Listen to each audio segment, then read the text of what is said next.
आप सभी को मेरा सादर नमस्कार। आज मैं आपके समक्ष एक वीडियो प्रस्तुत कर रही हूँ। ये वीडियो शिक्षण से रिलेटेड नहीं है। कभी-कभी आपके जीवन में कुछ घटनाएँ ऐसी होती हैं जो आपको डेफ़िनेटली मानसिक, शारीरिक दोनों तौर पर प्रभावित करती हैं।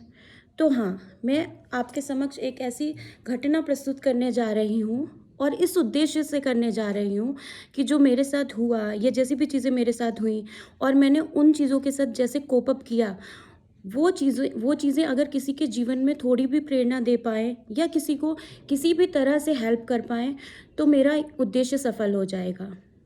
तो मैं आपको शुरुआत से बताती हूँ, मेरे साथ क्या हुआ। अ, ये करीब 29 मार्च की बात है।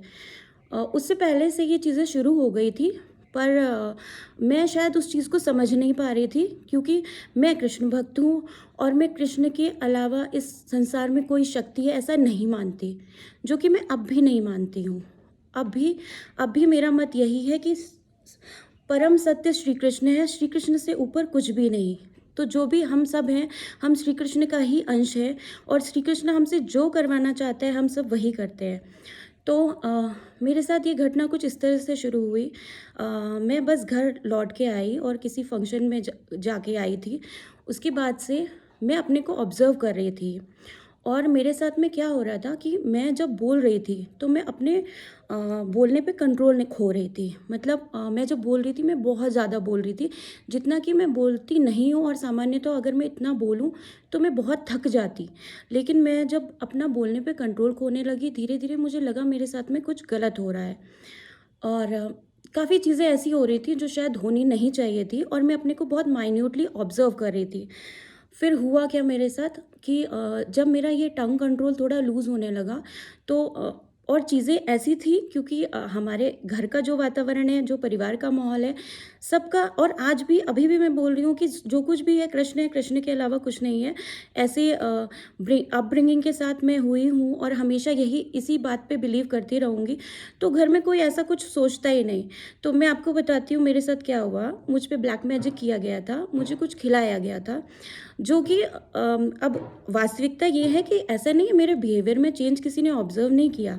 जो लोग मुझसे बहुत कनेक्टेड हैं उनने ये चेंज ऑब्ज़र्व किया था। जैसे मेरी बहनें हैं, मेरे भाई हैं, उन लोगों ने ये चेंज ऑब्ज़र्व किया, लेकिन वो इसे कुछ दूसरे नज़रिए से देख रहे थे।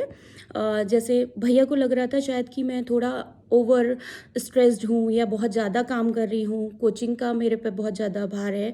शायद इस वज़ह से मैं थोड़ा डिप्रेशन में या इस तरह से है। लेकिन मैं खुद को समझ पा रही थी कि मेरे साथ में कुछ तो गलत हो रहा है। ये चीज़ें शुरू हुई और बहुत टफ़ था, बहुत टफ़ सिचुएशन थी, लेकिन कृष्ण मेरे साथ थे। तो फिर कुछ लाइफ़ में टफ़ नहीं होता। अगर आपके आपके साथ में भगवान है तो आपके जीवन में कुछ भी कठिन नहीं है। बस इसी सच के साथ मैंने खुद को ऑब्ज़र्व करना शुरू किया। तो सबसे पहला चीज़ मैं ये कहूँगी कि जब भी आप हमेशा अच्छे लोगों का या अच्छी संगत का या जैसे जो बहुत अच्छे मोटिवेशनल स्पीकर्स हैं या जो लोग आपको अट्रैक्ट करते हैं, आपको लगता है आप उनको सुन सकते हैं। लोग बोलते हैं ये बाबा ऐसे हैं, वो बाबा ऐसे हैं, हम उन्हें फॉलो इसलिए करते हैं।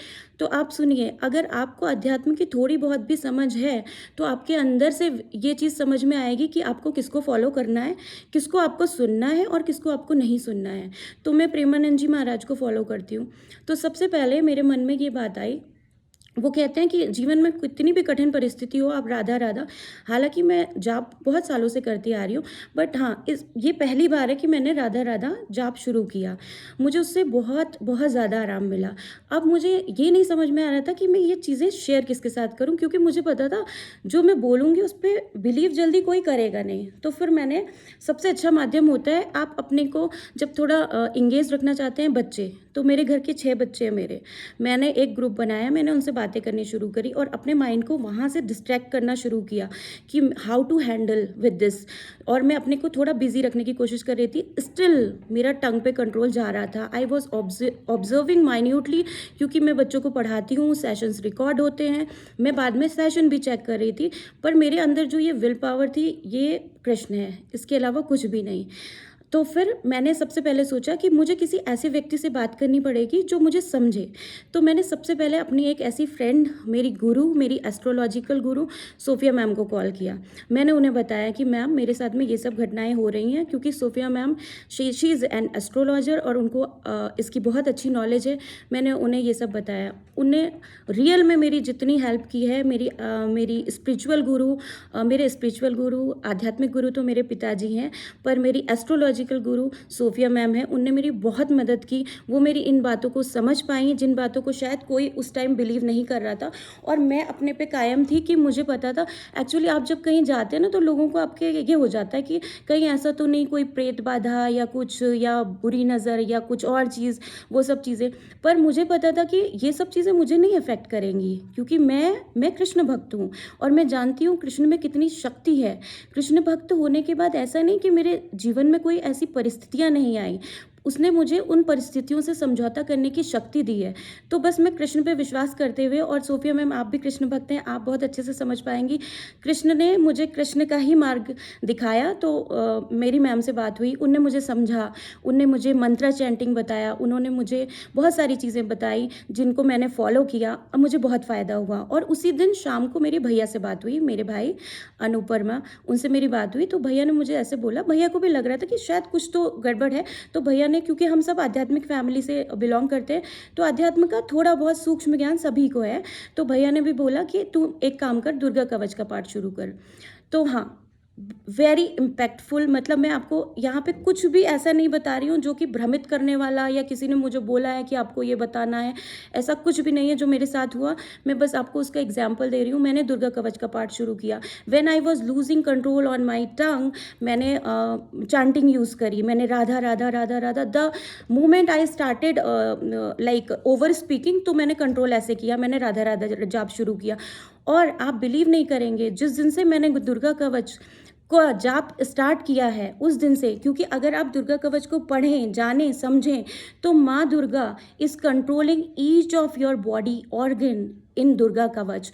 तो वो दुर्गा कवच ने मुझ में इतनी शक्ति दी कि दुर्गा कवच का पाठ शुरू करते ही, क्योंकि पहले तो मेरा टंग से कंट्रोल जा रहा था। ब्लैक मैजिक में यही होता है, आपका पहले टंग से कंट्रोल जाएगा, फिर आपका बॉडी से कंट्रोल जाएगा। बिलीव बहुत कम लोग करेंगे, आई नो, बट मेरे साथ हुआ है। और मैं एक शिक्षक हूँ, तो बस ये किसी को कोई ठेस पहुँचाने का मेरा उद्देश्य नहीं, बस मैं आपको अवेयर करना चाहती हूँ कि क्या होता है और कैसे दुर्गा कवच ने मेरी हेल्प की। तो दुर्गा कवच का जाप और जो मैम ने मुझे बताया था वो मैंने बिल्कुल फॉलो किया, और धीरे धीरे चीज़ें ठीक होती गई। और उसके 4 दिन बाद नवरात्रि थी। तो ऑब्वियसली नवरात्रि में हम माता रानी का व्रत रखते हैं, पर मेरे बॉडी ऑर्गन्स इतने शिथिल हो चुके थे, मेरे अंग, कि मतलब पहले की बात बता रही हूँ, जब मैंने कवच स्टार्ट नहीं किया था, कि मेरे को ऐसा लग रहा था मैं अपनी बॉडी को मूव कैसे करूँ। और आप विश्वास मानेंगे, मैंने मतलब मैं पूरे नवरात्रि कभी नहीं रखती। मैंने पहला नवरात्रि, आखिरी नवरात्रि, उससे पहले पूरा मंदिर सफाई करना, सब कुछ चीज़ें करना, बस माँ दुर्गा की शक्ति थी।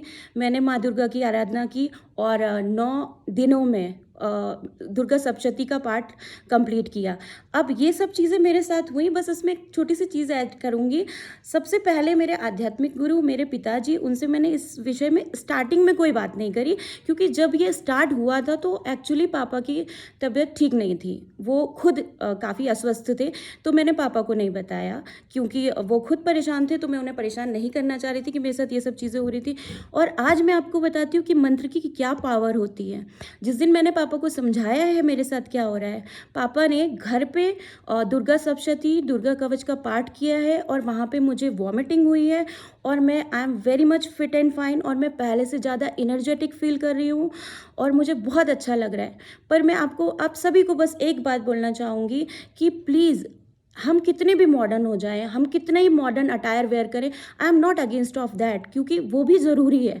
हम अगर कहीं जा रहे हैं, अपने को रिप्रेजेंट कर रहे हैं, हमको स्मार्ट लगना, सारी चीज़ें ज़रूरी हैं, लेकिन प्लीज़ अपने आध्यात्म से जुड़िए, क्योंकि इसमें जो शक्ति है ना, वो और कहीं नहीं है। और मैं जो भी बातें कह रही हूँ, वो मैंने जो फील की हैं, वो सारी बातें कह रही हूँ। इसमें से कोई भी बात भ्रमित करने के लिए नहीं है।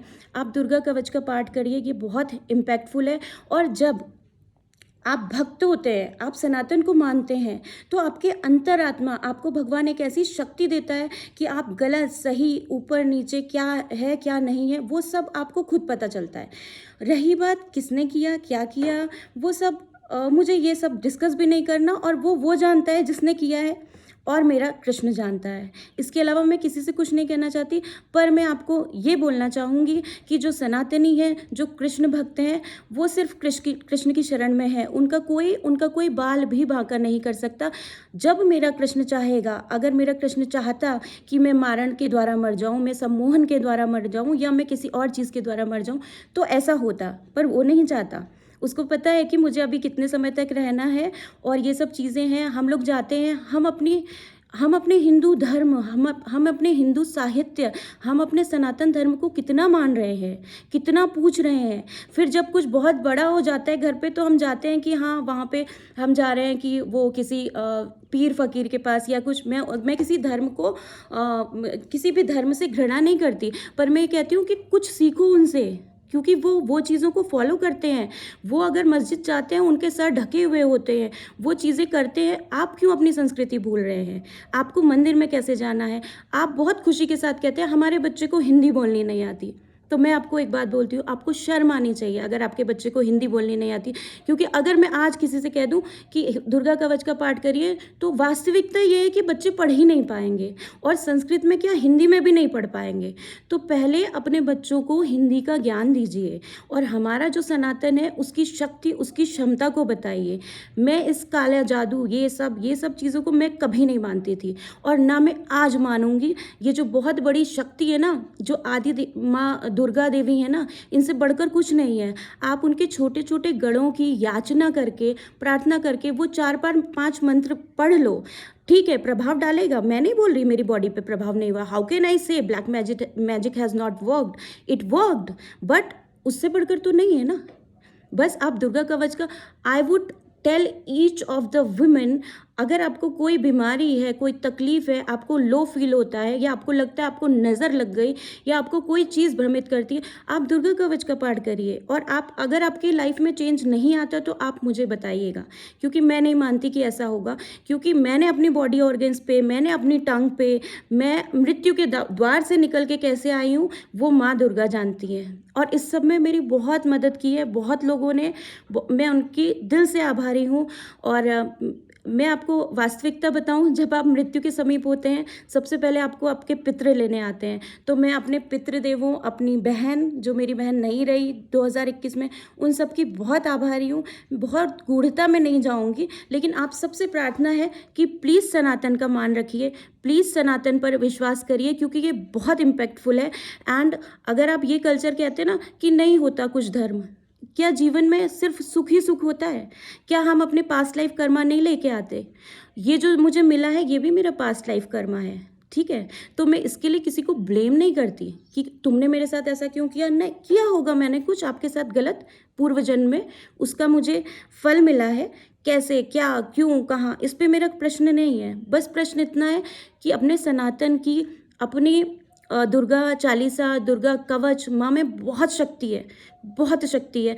वो आपको, अगर आपकी अकाल मृत्यु हो रही है, किसी और कारणों से हो रही है, तो वो आपको मौत के मुंह से निकाल के ले आएंगी। इतनी पावरफुल है माँ दुर्गा। तो प्लीज़ प्लीज़ अपने बच्चों को हिंदी पढ़ना सिखाइए, और उनको श्लोकों का उच्चारण कैसे करते हैं वो सिखाइए। क्योंकि आज जब मैं देखती हूँ ना, विदेश के बच्चों को पढ़ाती हूँ, वहाँ के बच्चे श्लोका क्लासेस जाते हैं, पर हम लोग अपने बच्चों को Japanese, French, so many different languages we are teaching them, not Sanskrit at all. Why? This is my question. Please be aware, please do it, please go ahead. हम बहुत दूर जा रहे हैं अपनी संस्कृति से, क्योंकि उसका कारण है, ये कलयुग है। ये तो आपको इनर सेंस, आपको अपने इनर सेंस से बात करनी पड़ेगी ना, कि हम कर क्या रहे हैं। प्लीज़ अपने बच्चों को संस्कृत, हिंदी, ये सब चीज़ें सिखाइए, वरना आने वाले समय में हमारे बच्चों को हनुमान चालीसा का पाठ करना भी नहीं आएगा, ठीक है? अगर आप इंग्लिश बोलते हैं, very good, you are very modern, but you should know Hindi as well. अगर आपको हिंदी बोलनी नहीं आती, how can you learn English without learning your mother tongue? Okay, so being a teacher यहाँ पे भी मुझे कुछ मिल गया ना, तो थैंक यू जिसने भी मेरे साथ ये सब कुछ किया, क्योंकि आपने मुझे मेरे बच्चों को सिखाने के लिए एक नया सब्जेक्ट दे दिया। Thank you so much. This is my upbringing. मेरे पिता ने मुझे ये संस्कार दिए। मैं सबको धन्यवाद कहती हूँ, क्योंकि हर एक मनुष्य में कृष्ण है। जिसने मेरे साथ गलत किया उसमें भी कृष्ण है, तो उस कृष्ण को मैं नमन करती हूँ। और जो मेरी लाइफ में है, मैं तो बस कृष्ण के हाथों की कठपुतली हूँ। अगर कोई मेरा वशीकरण कर ले या मुझे वश में कर ले, तो वो कुछ नहीं, क्योंकि मैं बस कृष्ण के वश से चलती हूँ और मैं कृष्ण के ही वश में रहूँगी जब तक मेरी ये सांसें हैं। और कृष्ण में बहुत शक्ति है। और आप जैसे संतों का सानिध्य करिए ना, श्री वनखंडी महाराज, बहुत सारी बातें ऐसी हैं जो शायद मैं बताऊंगी, बहुत डिटेल्ड हो जाएगा। पर आप उन संतों का सानिध्य करिए जो संत आपको कुछ दे के जाते हैं। उन लोगों का सानिध्य करिए जो आपको कुछ दे रहे हैं, प्लीज़, क्योंकि ये दोबारा नहीं इस धरती पे जन्म लेंगे। और लास्ट में मैं अपने पिताजी का बहुत बहुत धन्यवाद करती हूँ, क्योंकि मैं जितना भी ये बोल पा रही हूँ ना, ये सब उन्हीं की देन है। तो my first Guru, my spiritual Guru is my father. And thank you पापा, आपने मुझे इस तरह की upbringing the. Thank you so much.